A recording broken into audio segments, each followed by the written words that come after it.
Selamat pagi pemirsa, saya Chandra Dewi kembali hadir menjumpai Anda tentunya dalam Cerdas 5 Menit.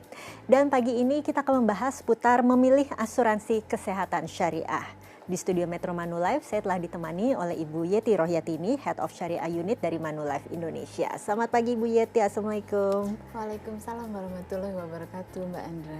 Bu Yeti, ini ada pertanyaan dari pemirsa kita yaitu Bapak Putra, saat ini ia baru menikah, belum memiliki anak, dan ia baru terpikir untuk membeli produk asuransi kesehatan syariah. Namun ia mengaku masih sangat buta ini dalam hal proteksi ya Bu ya. Bisakah diberikan tips untuk memilih asuransi kesehatan syariah yang tepat bagi Pak Putra? Yang perlu diperhatikan adalah ketika kita mau membeli produk asuransi syariah, yang pertama harus dilihat apakah perusahaan tersebut terdaftar nggak di OJK.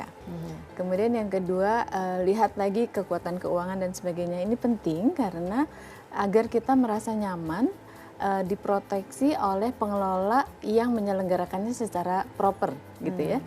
Kemudian yang paling penting lagi adalah apakah dia sudah punya juga asuransi yang mengcover keuangan keluarganya sebagai polis induk, karena biasanya kalau asuransi kesehatan itu menjadi rider dari polis induk gitu ya, atau polis yang program dasarnya gitu. Nah kemudian yang juga sangat penting adalah apakah dia sudah mempelajari fasilitas apa saja yang diberikan oleh pengelola tersebut untuk asuransi kesehatan syariahnya.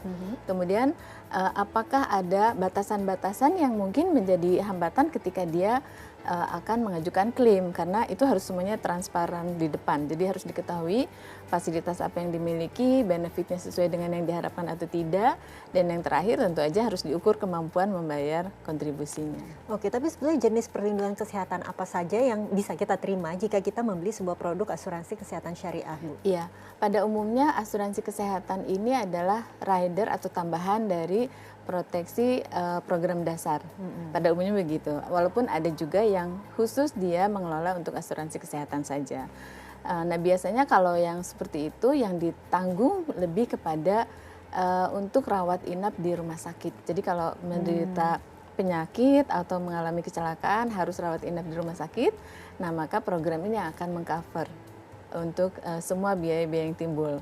Tetapi kalau misalnya kebutuhannya adalah termasuk rawat jalan, maka biasanya itu nggak bisa dibeli dengan asuransi kesehatan individu. Oke, proses yang harus dijalani jika seseorang ingin membeli sebuah produk asuransi kesehatan syariah itu seperti apa aja, Bu? Yang pertama itu tadi ya, dia lakukan dulu semua pertimbangan yang sesuai dengan harapannya dia. Kemudian yang kedua, tentu akan diajukan formulir untuk mengisi aplikasi. Nah di situ sangat penting untuk dia menjelaskan kondisi kesehatannya. Kenapa demikian? Karena asuransi kesehatan nanti akan memberikan gambaran apa yang ditanggung dan yang tidak ditanggung. Ya. Contohnya kalau dia memiliki penyakit bawaan, itu harus dia sampaikan. Tapi harus menjalani pemeriksaan kesehatan, medical check up begitu tidak sih Bu? Kalau itu merupakan tambahan atau rider dari asuransi program dasar, biasanya yang dikenai permintaan untuk medical requirement itu adalah lebih kepada berapa uang pertanggungan yang diharapkan di dalam program basicnya gitu ya. Kalau untuk rider asuransi kesehatan biasanya nggak perlu pemeriksaan kesehatan, tetapi yang tadi itu ada pertanyaan-pertanyaan tentang kondisi kesehatan yang bersangkutan. Oke, untuk sistem klaim biaya dalam asuransi kesehatan bagaimana? Karena masih ada yang beranggapan jangan-jangan kalau digunakan di tengah masa perlindungan kemudian berarti jumlah uang pertanggungannya berkurang dong, bagaimana Bu? Iya, asuransi kesehatan itu walaupun nempel bareng sama yang namanya program dasar, itu tidak pengaruh baik kepada uang pertanggungan maupun kepada nilai polis kalau ada. Jadi kan ada orang yang beranggapan, waduh kalau saya klaim berarti nilai polis saya berkurang dong gitu ya.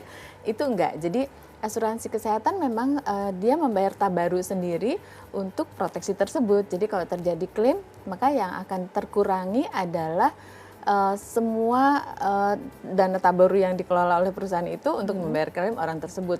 Baiklah Bu Yeti, terima kasih banyak ya Bu atas kehadiran dan informasinya. Dan pemirsa, demikianlah Cerdas 5 Menit, Cerdas Finansial untuk episode kali ini. Saya Chandra Dewi, terima kasih atas perhatiannya. Sampai jumpa.